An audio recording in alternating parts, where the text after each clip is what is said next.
right. So brief background, I'm a certified financial planner. I worked for a number of years with many couples, helping them walk through setting goals and how to budget and do all sorts of things like this. I don't do that anymore, but I have a lot of years experience working with couples and helping them set goals and work through conflicts and things like that.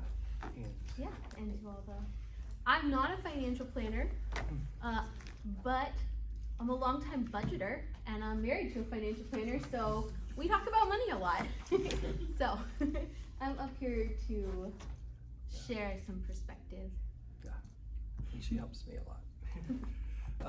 To briefly break the ice with an embarrassing story, in the summer of 2007, we were freshly married, and we got caught having sex in the back of a car because I was too cheap to get a hotel. And and it launched into the first, or probably one of the biggest fights of our marriage, because we didn't have any sort of budget. And all we'd been married for maybe 6 weeks at that point, and we're both in the Navy. The Navy had decided to send us. We make plenty of money. Yeah, we made plenty of money. Just so you know, we could afford a hotel. Navy had sent us up to Newport, Rhode Island for a couple of months, and we had to train a bunch of kids about how to be in the military. And we're, again, freshly married, but we have to live in these separate dorms from each other. And from time to time, we would get like a night where we could go away. And at the time, we had no planning whatsoever on how we were going to deal with finances. I just had the general feeling that good husbands plan for the future, and I tend to be future oriented, so I wanted to save money.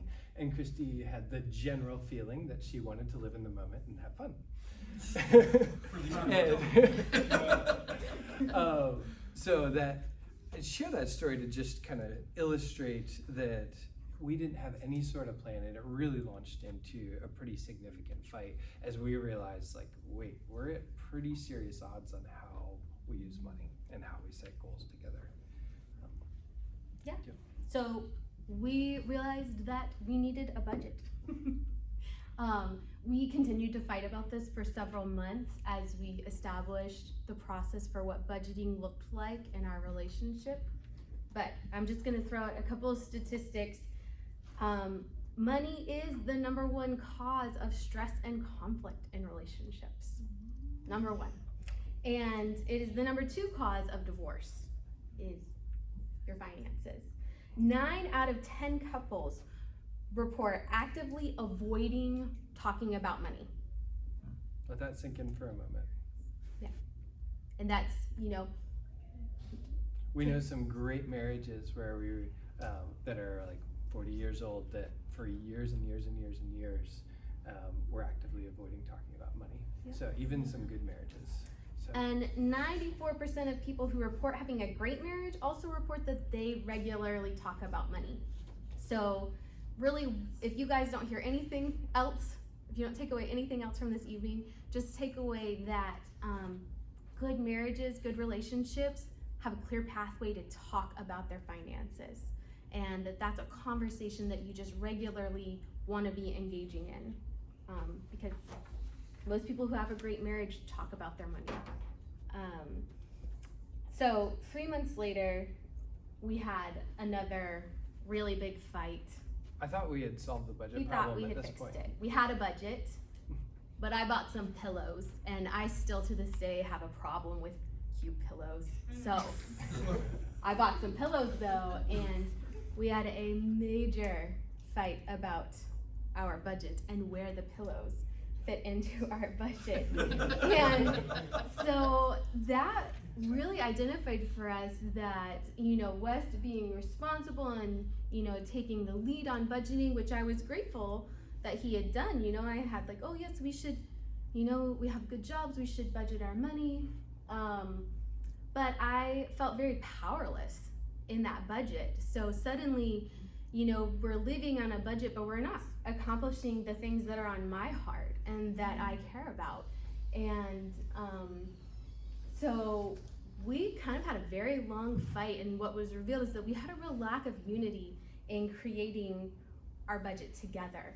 and that I was really feeling like he had become something that inhibited me reaching my goals. And that didn't just feel financial, right? This was my goal to have a nice house.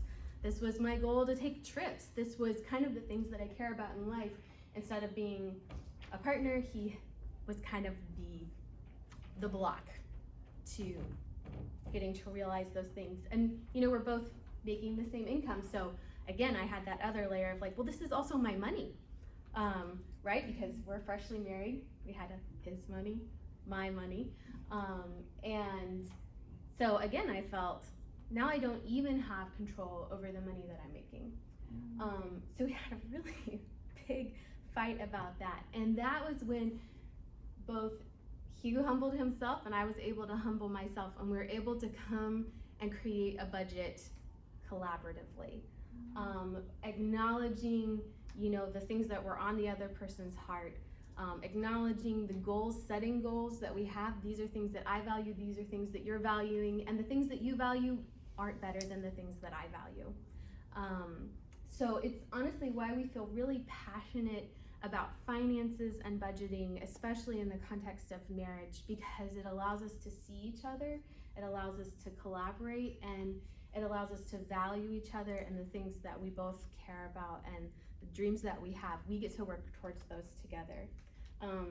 So 14 years later, and I love budgeting, and we have found so much freedom in our budgeting and in talking about it and in doing it together. We feel like we are partners in our finances. I'm not working right now, and still I feel like an equal partner. Well, I am working. I have a job, but it doesn't pay me. So You have 4 boys. I'm homeschooling. That's great. It's so fun, but they don't pay me. But still, I feel like an equal partner in the sharing of our finances, and he will, I could buy a very expensive pillow, and guess who will not get mad? There's Right? a huge freedom to that moment when you've prayed. So there's budgeting essentially puts what is one giant category, and prayerfully together deciding to break it into maybe 7, 9 categories or something like that. And when you've jointly submitted to that system and jointly just prayed through and said, hey, this is the category for decoration. Anything can hit Amazon hits everybody's front porch often. Anything can hit our front porch, and there's no questions because we live inside of a system that we've jointly designed together, that we continue to iterate on. But it just gives me absolute freedom to let go of, it's not competing with other things, if that makes sense. So we get to celebrate, how we use our money, and because we're so in budgeting, right? The idea is that every dollar works for you. That, your money doesn't control you, but you control and direct every dollar, the flow of the money. And that allows you to live on purpose, and it allows you to be flexible, and it allows you to kind of set goals. And this is why we feel, I'll say it again, we feel passionate about finances, because our finances touch our spiritual goals, our finances touch our family goals, our finances touch like the callings and the desires that we have, that the Lord's placed us in. So, as we kind of become use our money on purpose, all of the different goals that we have are all of us, we get to kind of step into that more fully. So, but we will say a budget only works to the extent that you actually do it, and to the extent that you collaboratively step into that process and then regularly keep it up. Again, we change our budget. It's fine to change your budget. It's yours. It doesn't control you. You control it. Just like the money was given to you to steward, so you steward it. It doesn't control you. But still, if you can set up a beautiful budget, but if you don't actually follow it, it won't work for you. So we'll talk a little bit about how to practically do a budget. If you have any questions on that, are trying to like leave some space at the end. So Yeah, functionally, if you haven't done a budget before, the first step is just write down where your money's going right now. So find out like whether it's hopping on Mint. If you use credit cards, it's a really effective way to get a record of where a lot of your money went, and then you add in like rent and different things. You can get a complete picture. Ideal is that you should be able to say, here was the income, and actually figure out where every dollar went. After a couple months, you can start to see some patterns, like, hey, about this much is being spent on going out to eat, about this much is being spent on groceries, about this much is going into healthcare, and you can start to bin. And some things you don't have much choice about, like if you're in a lease, you're probably not going to change how much you're paying the landlord. If you have a mortgage, you're not going to change what you're paying the mortgage company, or certain insurance. You're not. So there's a lot of parts of the dollars that you don't change. And then there's the discretionary, where you choose if you go out to eat, and choose when, a lot of things that you choose. And that's where actually a lot of the emotional energy goes into, is where all the choices are. Mm-hmm. So first step, you got to figure out where your money's actually going now. Whether you hop on a software like You Need a Budget or Mint or something like that, or just start writing down if you're on a cash basis, or just spending some time to look at the last 3 months of credit card statements and starting to pull it together, you can figure out where's your money going now. The second is, okay, well, once you've figured out, let's start to bin this together, this is where money is going now. Then you can switch and say, okay, well, let's sit before the Lord and start praying about this. If the number really surprises you on how much you're going out to eat, maybe prayerfully decide, all right, next month, we're gonna set a goal of it was this number, and we're gonna try to live in that number. So now you're starting to live life forward, basically. It's not just hitting you, and you're deciding in advance, hey, this is the budget for eating out next month. And you start to iterate, because maybe you got really aggressive and you wanted to pay down tons of debt, and you're like, all right, we can go crazy, and then you realize, wait, that was pretty painful.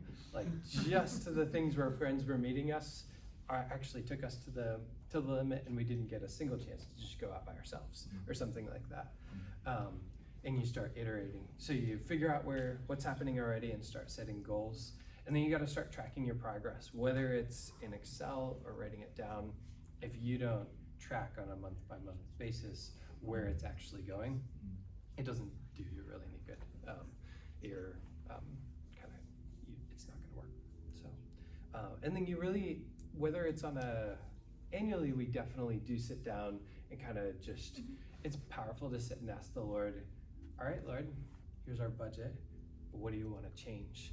But then there are things that naturally come up. Like, we have 4 little boys that when they were tiny, they didn't eat nearly as much. And then I think they're just going to keep eating more and more and more and more. So our grocery budget keeps, like, we were like, well, we're not doing anything. Why do we keep like busting the grocery budget? And so we got to talk and be like, I think the boys are just growing. We need to plus it up. Let's figure. That's a great example of, it's not the regularity of an annual checkup that changes the grocery budget. It's, well, 8, 6, 4, and 2 are eating more than 7, 5, 3, and 1. Yeah, and we're used to having the conversation. Yeah. And also, because we've set the budget together and we own it collaboratively, I don't feel shame if I'm like, I spent way more on groceries this month than we budgeted.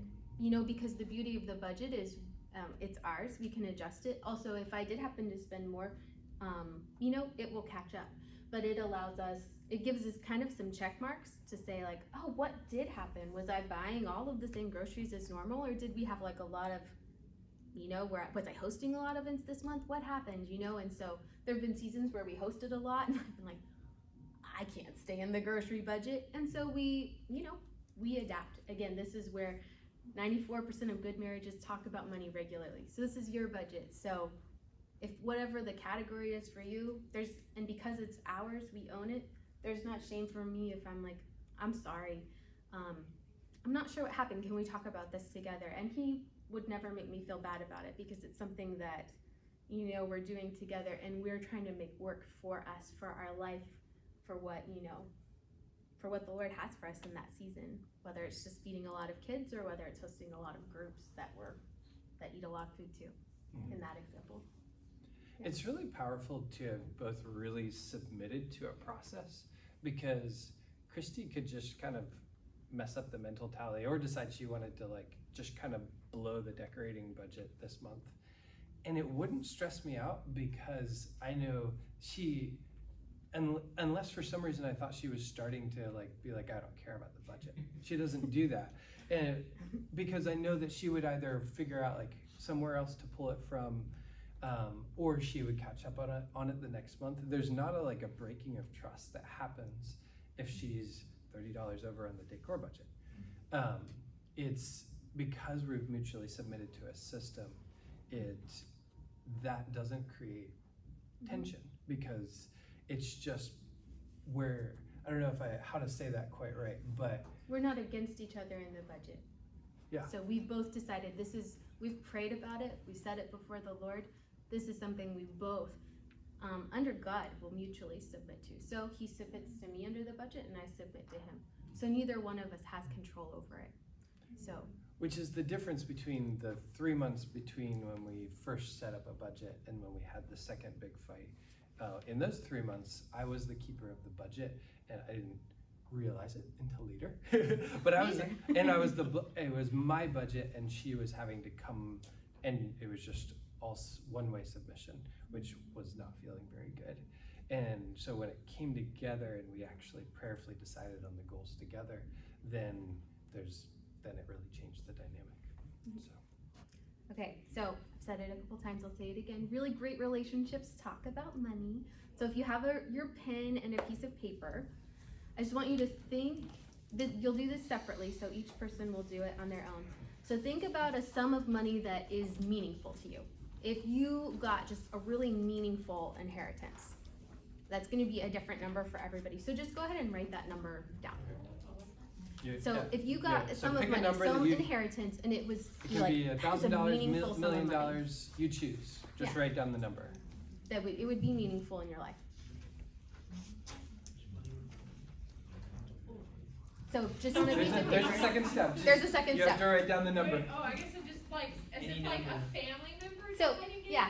So you got, some person saw you on the street and gave you a meaningful sum of money. What we want to know is kind of just pick any number, and you're like, wow, that's really meaningful for our finances. Oh, okay. I'm tracking with you now. Yeah. Okay. So this is something that's not done allowed separate. to look at each other yet. Yeah. Yeah.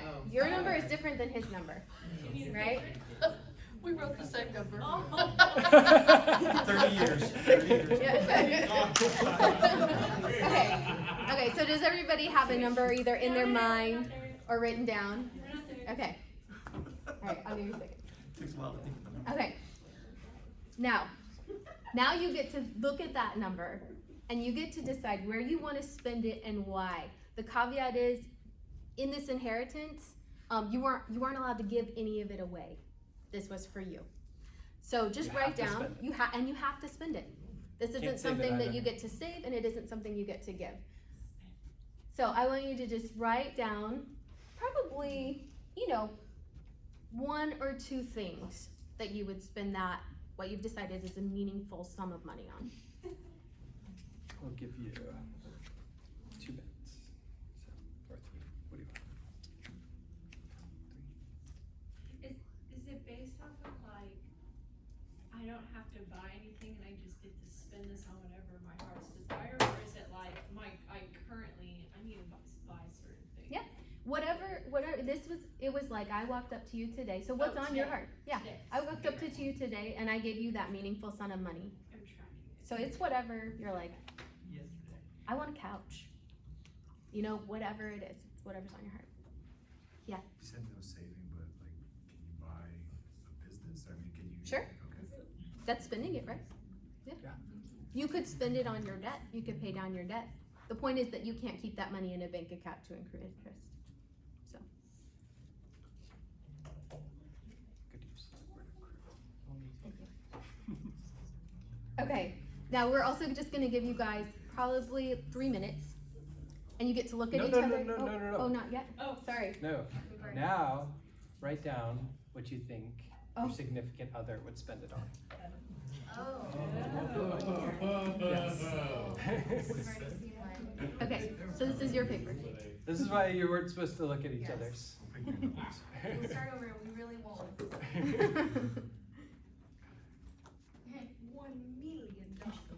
$1 million.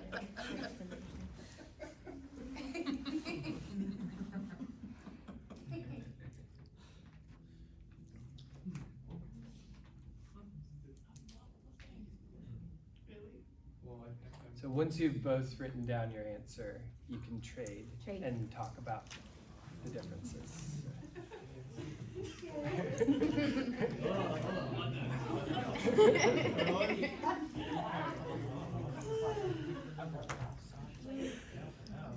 think we need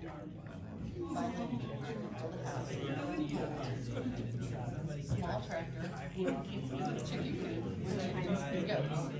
I thought you were buying land or something. Which means we can write down, so.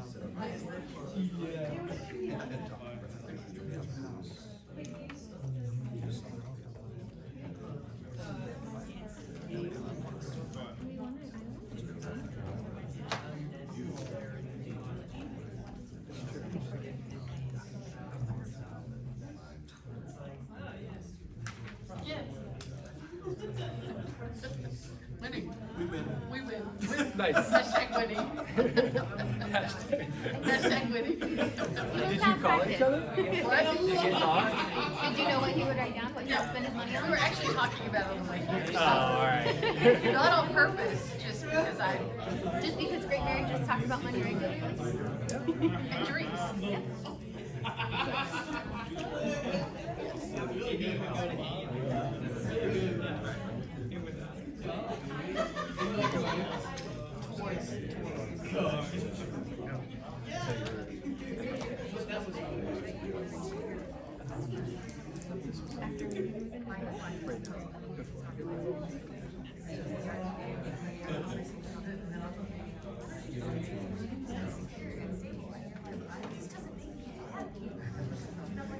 All right, so this is just a little microcosm of trying to catalyze conversation about what each other value.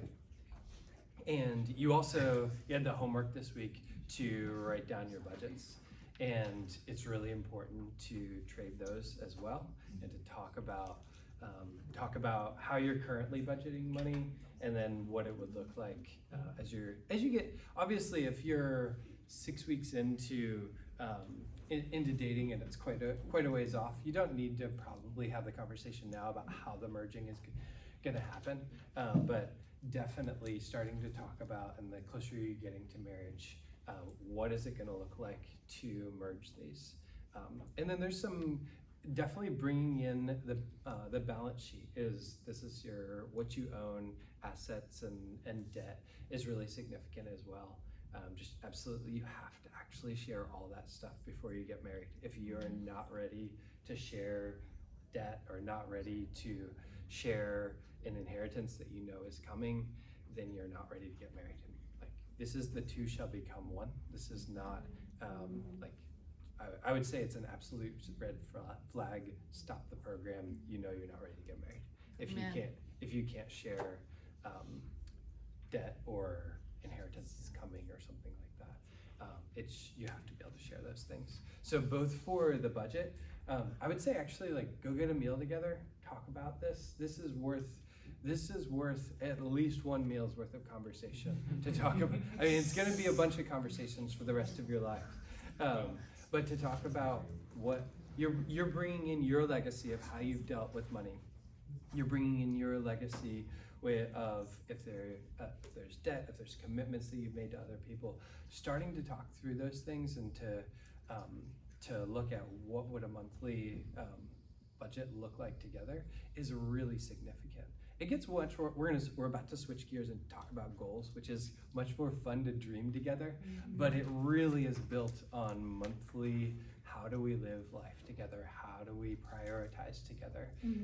And trying to really listen to one another. And trusting that we have the full picture. for what our finances are. So, you know, just like we talk about emotionally withholding or anything, that you don't financially withhold things from someone that you're going to marry.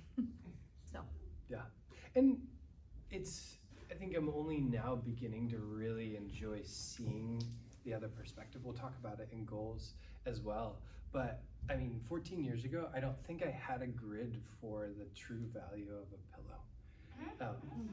But there is. He does. but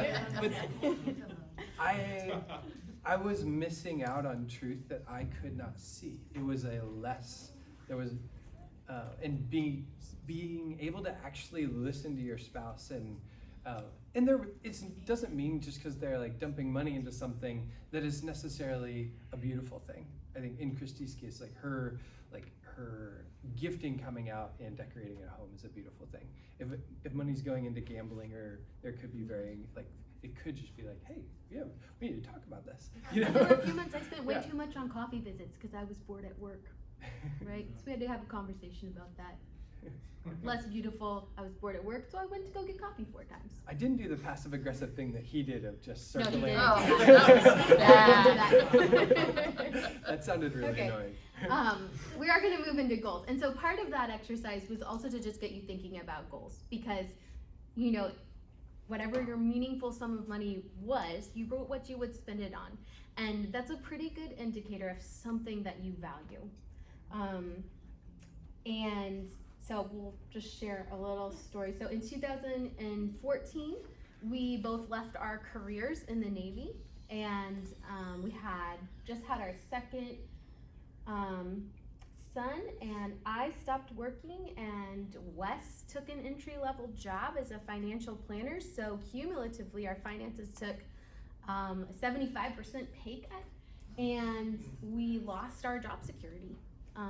So we had, we kind of put in 12 years almost at this point in, securing a path to financial security with the military, and we walked away from that.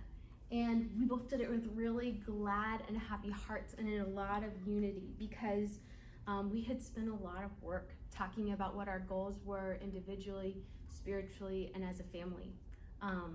So we were able to kind of let money take a back seat in that decision. And so we're going to talk a little bit about how to use goals to make really big and hard decisions in your finances. Because great marriages talk about money, and great marriages talk about goals, because it's part of how we love and honor one another as we cast vision for one another. We see gifting in each other, and we goal set to honor each other's giftings and to say, I see this calling on your life, so I want to set some goals so that you can lean into that. And, let's set ourselves up to take a pay cut, or to be really poor while we work this out, or, kind of different things. Or let's set some vision for the future on, I see this goal in your heart because you love to do this. Let's start saving into this, or maybe let's make decisions so that we can meet that goals. And that's really a habit that you cultivate. So, this is why I keep repeating that you talk about it, because that big decision, we didn't just sit down one day and, be like, well, now we're gonna make this decision. We did have a moment of decision, but the conversation leading up to it had been coming for 3 years, so this is a habit that we've cultivated of talking about goals that we had, things that the Lord's speaking to us, things that we value. These are just little things that would come up on a daily basis, and they related to our finances, they related to our goals. So and honestly, budgeting is a great example of talking about your goals, and Wes was suggesting doing it at a meal, because it really allows you to step back from the moment. Right? So even if you're not eating out and you're like, well, let's eat at home, but let's take some time to set intention about the budget. You talk in a moment where you're not kind of emotionally charged about the issue, about setting the goal, right? So if the goal is eating out, you don't make the decision about how much money you want to spend eating out when you're hungry, right? And that's kind of how budgeting works. So that it's just a really great example of how goal setting happens as we cultivate habits, and as we remove ourselves from a moment that's really emotionally charged by kind of helping each other process those decisions ahead of time. So how do you make the really sometimes decisions are just hard.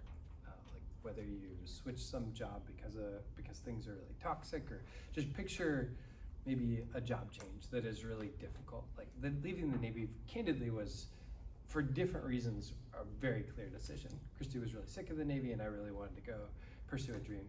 And so it was pretty clear. We knew what we wanted to do, and we really didn't want to do deployment after deployment. But sometimes it's really hard to make, if you're coming into a really hard decision that really affects, we're talking macro, big goals. Just wanted to share a couple ideas about how do you actually make those really hard decisions. I'm going to caveat and say we have since made another career move that was significantly difficult and less Again. straightforward of a decision. Yeah. So. Number one, praying and seeking the Lord. God speaks. We love that He speaks, and He also speaks through your spouse a lot, which really leads into the second. And if you hear two things today, one is great marriages talk about money a lot. The other is to honor one another in making the tough decisions. God is really, really, really passionate about walking in unity. And it's hard to overstate how much God is passionate about walking in unity. For husbands, I know I tend to have these big dreams and want to go off and do crazy things.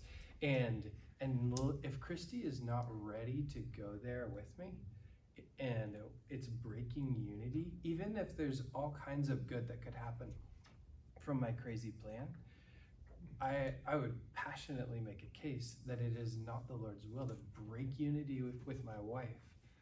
And to the extent of, like, it's really clear in scriptures, here's an example, that generosity is good. So if one or the other person in the couple really is feeling like, Lord, I just have it on my heart to give a ton of money away. If you don't have unity, it's more important to walk in unity together than it is to try to rack up treasures in heaven because you're feeling passionate about following something in the scriptures. Obviously, there are extremes. We don't want to break the law. We don't want to, there's not, if somebody wants to do tax fraud or something like that. Even if you're in agreement there, like seek the higher authority. Yes. Yes. But I don't know if you could riff on it a little bit as well, but I think we have learned through time and time again that the Lord is just so passionate about unity in our marriage. Through fight after fight and the Lord bringing us back together, for a long time we had no language for how our marriage happened. We just knew that the Lord would bring us back into unity when we fought. People would ask us, like, what, so, what, can you give us some marriage tips? And we were like, no. We don't really know what happens. We just talk with the Lord and then it works out. Well, we're giving up on the side. Well, yeah. Yeah. Well, The Lord is really passionate about unity. So when you're talking about financial decisions, you need to go at the pace of the person who is maybe has less risk tolerance. If you're looking at two different houses and one takes more financial risk and both don't have peace about it, you don't move forward. Mm-hmm. If you're looking at making a big job change and the other person doesn't have peace about it, you don't move forward. And I'm convinced that as we stand before the Lord in a few short years, He will say, well done, good and faithful servant. And if you think about the emotional experience of submitting to somebody else, it feels like obeying God. It feels like what you don't want to do. It's saying, I am going to mutually submit myself because God has said I have to walk in unity with my wife. This is what mutual submission really looks like, and I will riff on that a little bit. Mm-hmm. But the other part is just blossoming into really, truly listening to one another. Christy has different perspectives on things than I do, and usually it takes me years to come to realize that I'm not just like, oh, I'll do it because you like it, and then start to realize years later, oh, that actually had value, and it's actually beautiful, and really taking the time to hear the other person is really significant as well. So So, Mhm. what would you add to the goals part of it? Or do you? I would, I'm gonna throw out a little practical habit or practice is annually we take a day of prayer, usually the first week of January, and a lot of time we just let the Lord kind of love on us. But also a lot of time that's where we will do a lot of praying about what our goals are for that year. And we kind of have committed to each other that regardless of where our personal finances are at, we will kind of always be submitting those to the Lord, and we won't make big decisions until we take a whole day of prayer separately to kind of hear from the Lord about Him and to submit all decisions to the Lord. And sometimes these things are really difficult to figure out because it's really hard to listen to the other person, especially if and honestly, I'm not always the one who's uncomfortable. Sometimes he's uncomfortable, right? Yeah. Like we both have different paces that we go at regarding different things. But that's a place that's causing a lot of tension. Wes is a financial planner. We have a financial planner because it's really nice to have somebody give you a little bit of an outside perspective. So it doesn't have to be somebody that you pay to do your finances, but just know that it is helpful sometimes to have somebody that you can disclose all of your finances to, and it's a really healthy practice that just keeps us accountable.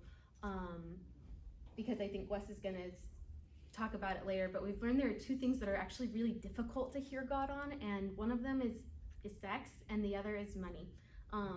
Those two things get really entwined with a lot of desires that we have, and they're not, a lot of them can be good desires like giving or like loving on a person or raising a family, but it just can be really difficult to hear the Lord about money. So we just take time to make ourselves accountable. Yeah, So. it's significant, and whether you find somebody in your life who you can help write down financial goals and keep accountable to, or I really do believe in financial advisors. They help you basically set goals and figure out a plan to get to them, and finding, I think it matters a lot to find one who is trained in biblically sound financial advice and who you can share your heart to stay. Because basically, money is a bunch of tokens in a game of trying to pursue the kingdom of God, of living out our faith. And we're going to stand in a few short years in front of Jesus, and we want a good report on how we use the tokens we had in our hands, So having somebody who can speak that language is significant. It's also really the mission statements that we've been working on. Everybody has been at least thinking about hopefully your mission statement, starting to look at like, hey, what do I want to do with my life, and who do we want to be as a couple is really significant. And that really layers into your financial goals, because if you're able to articulate your mission statement, then you can really layer that on top of your financial goals and say, hey, do who we say we want to be, does it match up with where our money's going, or match up with the goals that we've set? Those are really powerful discussions as well. So I'm just gonna take a little quick poll for you guys. We had hoped to save some time just for questions. Do you guys have questions? Or I have another exercise that we can do, but I want to be honoring of our time. So do we have like a lot of questions? Do we want to do that first and then do our exercise last if we have extra time? Chad's got one. I just have one quick question, and I'm just utilizing you because I have an opportunity. I've always wondered, and I think other people could benefit from it too, how do you handle the variables that you can't control? And like, there are things that like you may not be able to spend the same amount on electric each month. And I normally just put like more, but then I have a little bit more there. Is that the right way to do that? You know what I mean? Like if I'm trying to budget for that, like, but if I want to effectively budget, like what's the right way to handle that, I guess? Because there's several things, and that stresses me out. I like the things that are like, I know for sure that I will spend this amount of money, and it's very easy, or I know for sure we can stay within this budget for food, but I don't know about gas sometimes. How do you handle that? The even harder one is if your income changes wildly month to month. Yeah, Um, I'm lucky, I- and ours is never, I mean, like, after we're in, our jobs have been, so we're lucky, but yeah, some people feel. Yeah, we just went from, we had been steady for our entire marriage, and then starting in 2020, we have nothing like regularity. So,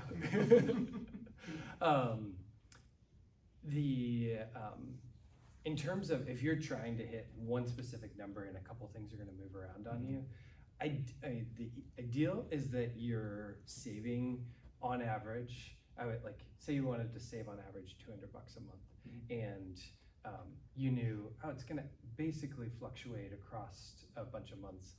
At the end of the year, if you've saved $2,400, then you basically can flatten it with your savings. Gotcha, okay. Or sometimes the electric company will let you flatten it, so that you basically have the same payment. So hopefully, I mean, one of the most basic biblical principles is spend less than you earn, live with margin. And so if you live with margin and are saving even a little bit, then that actually is That what kinda that helps. dials up. That's where that fluctuating's okay. We can't always control that. Okay. If the income is bouncing all over, then you just have to prayerfully decide, like, all right, Lord, how much do we spend in these coming months? And hopefully the tallies are going to work out, you know? Got it. But still living on a budget and choosing to kind of live life on purpose makes a ton of sense, even if the income's bouncing all over the place. Awesome. So. Yeah, so I'm gonna summarize.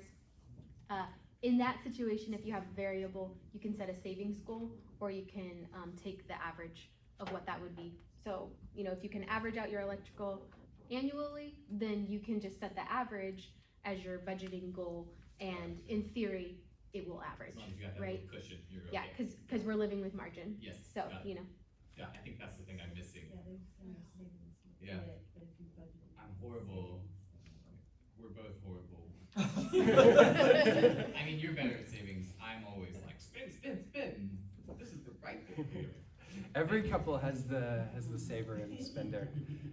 It's just. And I'm it's pretty always sure gonna you be- could guess, just based on the couple minutes you've heard us talking, which one spends money. So. Yeah. So I'm curious, you made a statement, Christy, about it can be hard to hear God on sex. What do you mean?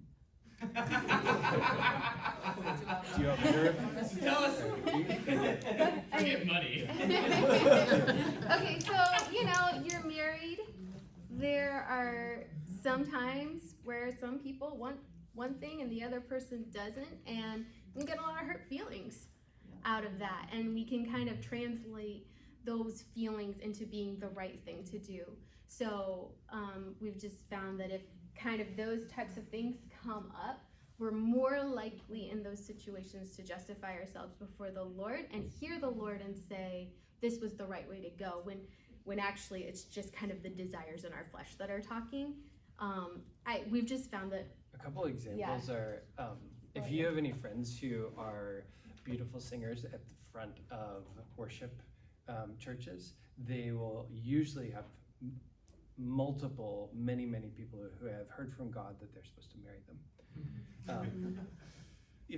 That feeling of desire feels a lot like the Holy Spirit. That feeling of desire for money or sex feels a lot like the Holy Spirit. And so we try to place them in contexts that are appropriate and then say that it was from the Lord, because sometimes we have a hard time in those situations where we have a really significant desire for something. It feels like how the Lord speaks to us, because it feels like love, or it feels like the right thing to do. And so they're just really hard places to actually hear that very small voice. Between what God's Yeah. saying and what you just desire. Yes. Yeah. That's what we mean by it. Yeah. What have you typically seen when after a couple, after they're married, do they joint accounts, or are they separate, or That's do a you good question. recommend two savings, or like two checkings and then a savings? Like, I've heard so many things Yeah. that I think one thing is the right way, but we've actually talked about it several times, and she has another idea, so it's like, where do we come to that agreement? Yeah. So I wanna see from your perspective of what you've seen in the past and what is healthy. Mhm. The key is living in unity with transparency and jointly making decisions. Because if you have jointly decided where the money is flowing, it frankly doesn't matter titling and how things are flowing. The key, I would say, that God says the two shall become one, and American law actually very, very beautifully reflects it in this title, joint tenant with right of survivorship. I love how a joint account is this reflection of marriage. So I love how it just reflects what God did. The two shall become one, and the law perfectly is basically built off the Bible of how it works. And but functionally, if you prayerfully decided these categories and things are flowing in unity because you both decided this is how much we're going to spend, the passion area would be that you jointly do finances together. I will say there's a little Wes category and a little Christi category In our budget. It Comes out of the same account, but yeah, the budget has a. Because it's actually meaningless to give gifts if you don't have, hey, I'm gonna buy you a wonderful gift out of our fun category. So this now month. we're not gonna eat out, but here you go, right? And then it's just nice to, some things like golf or something like that, if golf is, and I haven't gotten to play golf in a few years, but there was a season where it was a significant part of our budget, and if it was in tension against pillows, we had issues, right? So the key is that you don't want things that shouldn't fight with one another to not fight with one another. Like my gift for Christy's birthday should not compete with us going out to eat as a family. That's an awkward tension. So if you have an awkward tension where you're like, oh, these things should not be competing with one another, you need to split them into, and you need to jointly decide what those things are. Some couples might have bigger, like, hey, this is a West budget and this is a Christy budget. Ours are pretty small. That's where we're at right now, but again, that's not right or wrong. It's just kind of a function of where we're at. I will say to your joint account question, we have all of our accounts joint accounts, and that is because I don't like dealing with banks. So because all of our accounts are joint accounts, I can be like, oh, you do it. I don't want to call them, So we did that because there was transparency, mutual submission to one another, and it just allows us to manage everything a little bit more smoothly. So we just find that that's a little bit easier to have fewer accounts open that we have to kind of keep tabs on, especially, we're in a season where our income fluctuates and we're like, oh, did you, even the accounts that we have, we're like, oh, did you move this from that? And so kind of the fewer accounts that you have open, the less that you have to keep track of. So that works for us and we appreciate that, but I just want to add to that. There's going to be seasons in your life that, right now you're like, oh, we can do two. But, I'm better with the numbers. I love numbers. I love to do stuff like that. When I had cancer, going through chemo, he had to take it over. So I always, and there were other seasons that, he did it. And there were seasons that he wasn't working and I was working. And he took over the finances, and then it shifted back and forth. So we've always had it as one, because that way we both know what's going on. And if I had to go in and take care of a separate account and my account when I was having a baby or, something like that, it made our life complicated. When you touch on a crisis there, it also touches on one of the elements of financial planning is actually planning of what happens if somebody dies or is incapacitated. That's all solved in a joint account because you instantly have access, and there's no going to the court to get some hey, I really was her husband, please give me access to that individual account. The core heart issue is if you feel like you need to have two different budgets because you're not trusting one another, you have an issue you probably need to pause, because that is the type of unity that marriage is. So if you're not ready to do finances together and trust one another, then it's a big red flag. Pause and figure that out before you get married, because that's what marriage is. So I'm just gonna make a really quick note on our budgeting process. We each kind of take different roles, but the goal, sometimes, you know, life gets in the way, but the goal is that we both are reviewing the budget weekly. So he'll kind of pull, we're using a software now, so he'll kind of pull all the things into our budget from our different bank accounts that we have, and I will go in and categorize them. And then, so we're kind of, both of us we've kind of divvied that task, but I do think it's important that both of us are kind of reviewing the budget on a regular basis. Yeah. I'm just curious, because you talk about joint account, and what if you want to surprise your spouse, like with a gift or a trip or whatever? Yeah. But, like you have a joint account and he sees the transaction. What is this? You know. But like, how do you like? I'm just curious. I think love is creative. If you really, you can get around it. You call somebody else to use their Amazon account that you trust, and all they see is a Venmo out for X amount, and you get to smile. She knows Christmas is coming up, and you surprise them. There are ways around it. I think in general, I think it's worth it.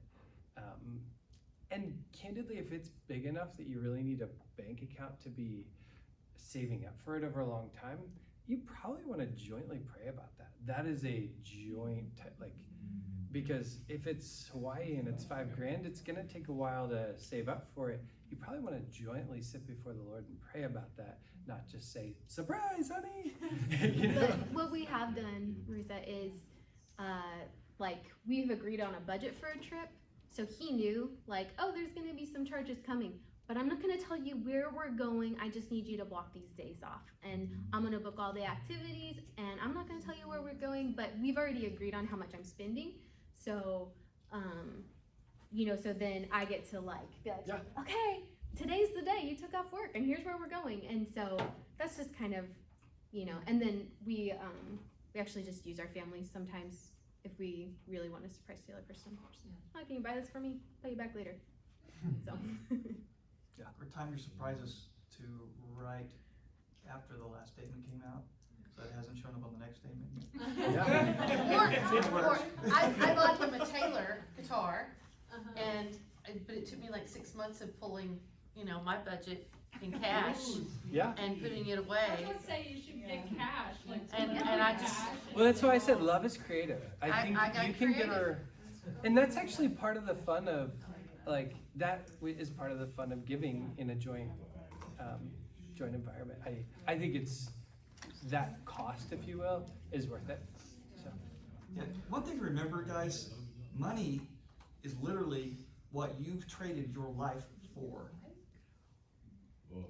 You spend time at work in exchange, you spend part of your life at work or whatever doing this activity in exchange for money so that you don't have to spend your time growing food or doing whatever, right? So when you spend money, you are spending part of your life. That's why tithing is so important. It's giving part of your life back to God, literally. When you hide your money from your spouse, you're hiding yourself from them. Okay, so that's kind of where this is such an important thing. That's why healthy marriages talk about it. So sorry. And are transparent. I think I was going to add into what you said too, is that maybe for couples that are walking into marriage, or at least are at the beginning, there might be a fear of the vulnerability of oh, what he's gonna think, in your case about my pillows. But if you are for the unity and for the love and respect for each other, you're gonna understand each other's needs and you're gonna blend around it. So I'm not gonna be judging him because he wants to play the hockey league, and he won't judge me because I need something else. So we're gonna make space for both of us to get our needs met. It's the hiding that's the problem. Yeah. Sorry. Yeah, do you have a Question. So I have student debt, and he has a business, so he has debt, and we've already spoken about this even before this. And when it comes to financial matters, for the most part, we see eye to eye, which is a good thing. But I just thought of this question: how would we come to terms with paying off those debts? Would it be, if we do have a joint bank account, would it be together, with what the money do we make those payments together, or is it do I pay off my student loans? Does he pay off his loans? Or The are they two, our loans? the two shall become one. So now you're both your debt has becomes both of yours, and you come up with a joint strategy, whether it's going after the highest interest rates or go Dave Ramsey style and try to pay off the smallest ones so that you can have the snowball effect of getting momentum going emotionally. It's a joint decision of, okay, big picture, we need to look at how much can we put every month into paying down debt and what's the most effective place to put it. What would you say? Yeah, I would just say that, it's we haven't harped on debt a lot, but it is a big deal because when you're in relationship with someone, you become one unit, and so their debt is going to kind of become a shackle on you, even if you decided none of your money was going to go into paying it, because he has it. Your goals as a couple, whether they're financial or in the future, you're still kind of bound by that debt. So, kind of coming up with a plan. I have another question. Yeah. Okay, sorry, now Go I ahead. have a whole other question. Okay, so what if hypothetically, because here are my thoughts. For example, if we were engaged, I do not want a wedding because I think we are in debt. I think it is a waste of money. I think a wedding is pointless unless you have money, extra money, personally. But everyone to each their own, So how do you reconcile that? If he wants the celebration, but you don't, and then budgeting for that. Because That's such a good question, because it's a great example of a hard decision where there's clearly no right and wrong, right? Both things are valuable. Prayerfully sitting before the Lord and listening to one another and coming to a joint decision is, and what I would exhort you is that your joint decision is probably going to be significantly better than either one of your initial thoughts. I look back with regret on the summer of 2007 because I know I could have a bunch of memories of cool hotels in this beautiful city of Newport, Rhode Island. At the time, I thought there was a sense of righteousness and rightness in thinking I wanted to say for the future, this is the right thing to do. Now I can look back and see, I wish I had these memories. I even realized as we were going through this planning, I've been feeling sick of moving. We just had to move and just feeling like I didn't value buying a home very much. And Christy's really excited to buy a home. And as I was kind of looking back at and even prepping for this, I was realizing if we get the chance to sit together on rocking chairs when we're 75, I'm gonna look back and be like, what idiot were you, Wes? You thought you didn't want to buy a home and build some memories together in one place. You just wanted to rent because you didn't want to move again. You're tired of moving. And so, and I think you can see that together we would have made better decisions than Wes on his own. Yeah. If The that makes point sense. really is hearing each other, right? And this is why, money touches so many things, because what you want, right, is for him to hear you. You could say, this is my heart, this is why I feel this way, and you want to be heard, and he wants you to hear him. This is my heart, this is why I want that. And you learn something about each other when you can actually hear each other and really honor and value the other person's perspective and say. And there's so much fun when you have prayerfully decided, here's the number we're putting into the wedding. Then there's just this freedom. How much fun and how much beauty can we create? How much can you do for $5, right? I don't know, McDonald's, right? There is a freedom to it. It's free. Yeah. Well, and it's really interesting to see the creativity of the Lord come into things like that. I mean, working with young adults as long as I have seen really small budgets do incredibly beautiful. I've officiated one in a park. That's awesome. They reserved a pavilion, That's so and cool. we had it out in the park, and it was just fun. And so there was, God's so creative that He's going to honor whatever you decide on. Make it potluck. Yeah. Everybody bring your own. I think I've been so touched by the power of walking. When you take something that's difficult, and once you've shouldered it together, then you basically get to take your shots together. I've enjoyed Christy as together. I feel like we've taken some big risks financially.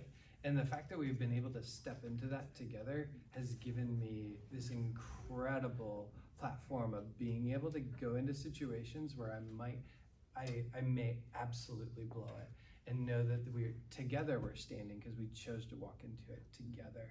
And whether it's the joy of Christy has her decorating budget, and now I just get to cheer her on, and who cares whether it's paintings on the wall or pillows, I just get to cheer how much beauty she can create. Or the fear that wants to creep in as I'm walking into the next business meeting, and knowing that we're together, it can all fall apart. We came into this with unity. So There's because, just a ton of power yeah, in I was it. just gonna add, Yeah. so because we honor Yeah. each other and we've stepped into unity, there's a lot of grace, right? Like, we both made big mistakes with our money. Yeah. We're like, shouldn't have bought that. Shouldn't have spent that money. Wow, that was a really bad investment, right? And so because we have kind of like agreed on how we're gonna use the money in unity, it allows us to extend a lot of grace and forgiveness a lot quicker. And like, instead of like saying, oh, that was my money, you wasted it. You know, we kind of like agreed, no, this was something that we chose to do together, and the Lord extends so much grace to me, so I'll extend a lot of grace to you, because we'll continue to like make bad decisions with money. Hopefully less frequently, but we will. Hopefully. And so when you said about taking risks, is that the aspect of like taking a step of faith, like with finances and all? Because I've always wondered like the balance between wisdom and faith. Like with wisdom, like you're being a good steward of what's being given, but also like if the Lord were to tell you something that's outside of your budget, or the Azia alongside is always in your budget, and like you have that giving fund and you step out in faith. So I'm just curious, like the balance between like stepping out in faith in the confines of your budget, or maybe outside your budget. I'm not sure, but Yeah. how does the Lord do? One thing that we always try to do is just create margin in our budget. So that means that we can deal with the necessities of like, you know, eating and having a place to sleep and paying our bills. But I think, you know, again, this is why we talk about money. So if that desire, and it's come up where you say, I am feeling compelled by the Lord to give a significant amount. I know it's kind of all we had, and we had planned to do this with it.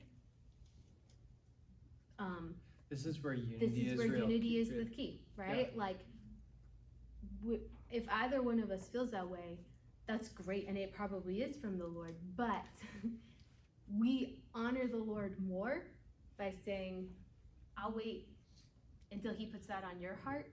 I'm not gonna step ahead if you're not there with me. But yeah, we build margin into our budget, but it is, you know, it's the Lord's money. We steward it. So there have been times where we're like, no, we feel compelled to do this. And so we're gonna have to make these adjustments. It's your budget, you make the adjustments. So It's powerful to sit together when you sit before the Lord. Two are better than one, and in the listening as well. If it's just a crazy idea, the other spouse probably isn't gonna think of it. Or think the Holy Spirit's speaking, you know? Yeah. It's really interesting to read Ephesians 5 in the context of these type of tensions. Just listen to it with the context of what we've been talking about. For wives, this means submit to your husbands as to the Lord. For a husband is the head of the wife, head of his wife, as Christ is head of the church. He's the savior of his body, the church. As the church submits to Christ, you wives should submit to your husbands in everything. For husbands, this means love your wives, just as Christ loved the church. He gave up his life for her to make her holy and clean, washed by the cleansing of God's word. He did this to present her to himself as a glorious church without spot. This mutual submission gets really alive and beautiful in these types of decisions. It's a beautiful thing. So. But yeah, if it is a crazy idea, the Lord's probably not going to speak that to your significant other, right? If it's just kind of like, man, I was like wild out here and I got really excited and I felt really passionate about doing it, he's going to be like, no, that's weird, you know, I don't want to do that, or no, we didn't budget for that, and that's not a time and place to break that. So I don't know if that helps. I just wanna say, sometimes when you lay down a dream, God will surprise you. I mean, that's happened a couple of times for us. I mean, like, even like one time I really wanted a recliner to do or chair, because we had these two linemen, football players, sit on our couch and it broke it, cut them in the middle. They were wrestling, and they're brothers, and I really wanted, so now every time I sit on the couch, everything rolled to the middle, and I was like, Including me. yeah, we all rolled to the middle, and I really wanted that. I was like, we just need to do it, but we just didn't really have the money for it. And so I just like, Lord, I don't have to have a chair. I'm okay with the couch. We'll put a board across the bottom under the cushions, and we did. And then a week later, someone called the office and said, my husband's on oxygen now and his tank keeps getting stuck on the brand new recliner that we bought. Can somebody come pick it up out of our house and take it? And I was like, yes! But sometimes God just wants to love you and bless you.